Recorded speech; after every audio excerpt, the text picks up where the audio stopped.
এই জেগাখনৰ আচলতে বহুত পবিত্ৰ কৰি তুলিলে।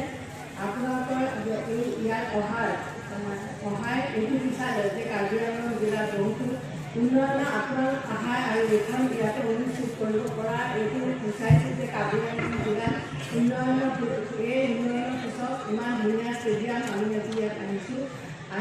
মই আচলতে নিজকে খুব ধন্যবাদ আছোঁ যে মই নহা হ'লে খুব বেয়া লাগিলহেঁতেন। আপোনালোকে অকল ইয়াতে খেলিবলৈ নহয়, আপোনালোকক মই এজ এ টুৰিষ্ট অলছ' মই আপোনালোকৰ কাৰ্বি আংলঙলৈ ৱেলকাম কৰিছোঁ আৰু নৱবৰ্ষৰ শুভেচ্ছা জনাইছোঁ।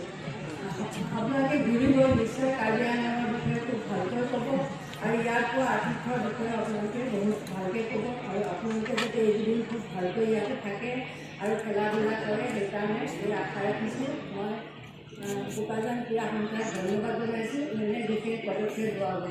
ধন্যবাদ। The youth is the future of the nation. The youth সকল হৈছে এই দেশৰ ভৱিষ্যত।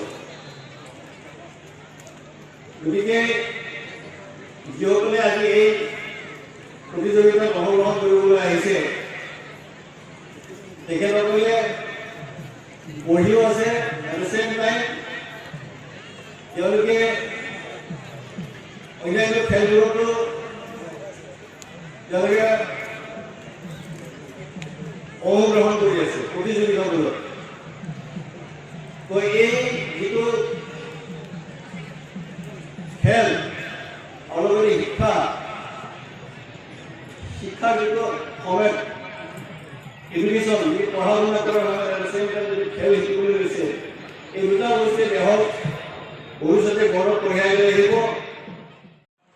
আসাম লেভেল, নেশ্যনেল লেভেল তথা ইণ্টাৰনেশ্যনেল লেভেললৈ লৈ যাবৰ কাৰণে বহুতখিনি চেষ্টা চলাইছিলে আৰু সুবিধাও দিছে। সেয়ে আমাৰ Karbi Anglong autonomous council 26 constituency আছে।